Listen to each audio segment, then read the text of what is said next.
while everybody else is hyper-focused on the college football playoff, kind of becomes a sort of echo chamber. Everybody's saying the same thing. We already know who the top 4 are. We already know that Oklahoma and West Virginia and Georgia all have a path. We already know Washington State has a prayer.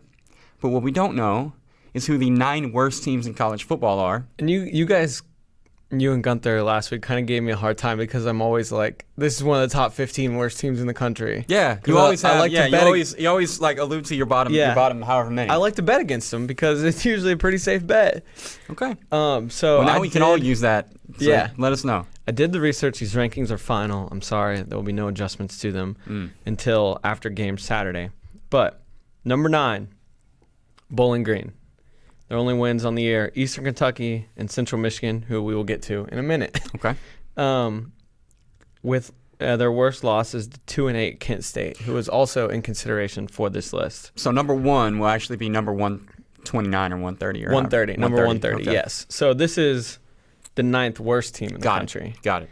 And they're losing the Bowling Green Falcons, who already fired their coach, Mike Jinks, in the middle of the season, and now are coached by Carl Pelini. Average loss is by 24 points. Did they just Google available Pellinis for the interim job? I think he was actually on staff. I just know they like to Google to find out who they should get to coach their team. Yes, for those of you that don't know, I believe it was Dino Babers who left that job to go to Syracuse. Sure. I'm pretty sure. I hope I'm not wrong. No, you're right. But he had a very high-scoring offense like he does at Syracuse, and the AD was like, we want to keep that up. So I'm going to Google the team who had the best offense in the country. Yeah. And it was Texas Tech. It's very in-depth. Right. So it was Texas Tech, like always. And it's like, okay, well, what guy on that staff can we afford? And it was like, okay, this like running backs coach who'd never been a head coach or ever been to the state of Ohio before. Perfect. It worked out just as well as you'd think it would. Unbelievably. Yeah. It didn't go well. Right. So they're a mess. And they have one MAC win. That's never good because MAC teams just take turns beating each other. So if you can only beat Central Michigan, who we'll get to in a minute, that's really bad. All right. Moving on. And this is pretty rare, I would say, to have 2 Power 5 teams back-to-back. I feel like mostly it's Sun Belt, MAC, Mountain West, all those conferences combined. But first one checking in from the mighty Big Ten, Rutgers. They won their first game of the year against Texas State. Things were looking good in Piscataway. And then have proceeded to lose 9 straight games. They lose by 25 points a game and still have Penn State and Michigan State to close the year. Oof. Yeah, so they could move up on this list or down. Whatever way you want to look at this. They are the 8th worst team in the country right now. They also last week or 2 weeks ago had a player arrested for a double homicide plot. So things are really bad. Also, I think it was after the game, Harbaugh messed up their coach's name. That was sad. Yeah. I felt really bad. He called him by the wrong first name. Yeah, what do you call him, Rob? Yeah. I think it's Kyle Ash. Chris. See? Maybe? Whatever. Let's look it up. Coach Ash. That's what he should have gone with, is Coach Ash. Yeah. You know his last name. Chris, you're right. Yes. So I messed it up. I apologize. Except not really. Did Jim apologize? I don't think he knew he messed it up. I don't think he went back. He was just like, I'm just going to let that go over. He should send a Christmas card. Yeah. Just say, sorry, I forgot your name. Yeah. Happy holidays. Right. Love the Harbaughs. Love the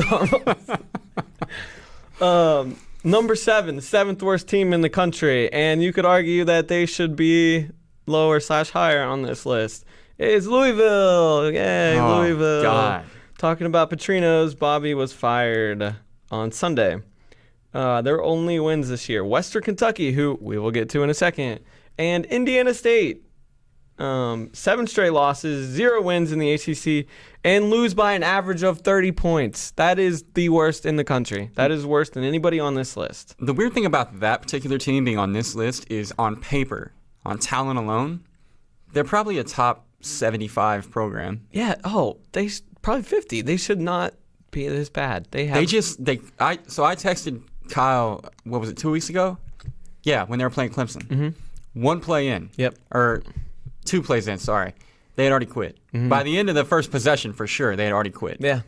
And they still had a long way to go. I think Clemson could have probably scored about 120 in that game if they wanted easily. And Syracuse called off the Dogs early last week, too. They could have scored 75.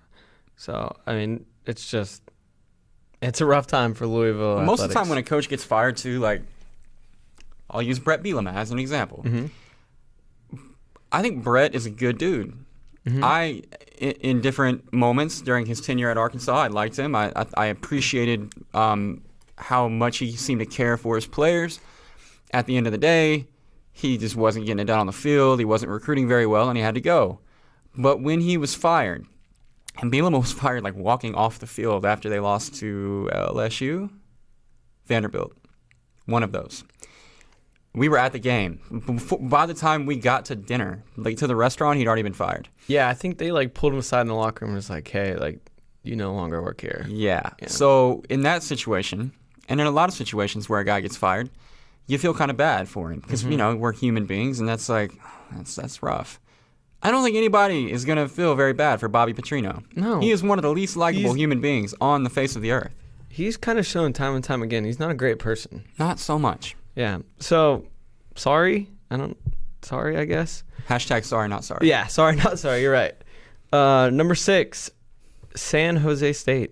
I believe they were winless last year, and they followed that up by having one win on the year, and that came against 3-7 UNLV, who was considered for this list. Didn't you take advantage of them last week, too? Speaking of your betting tendencies? I did, with Utah State. There you go.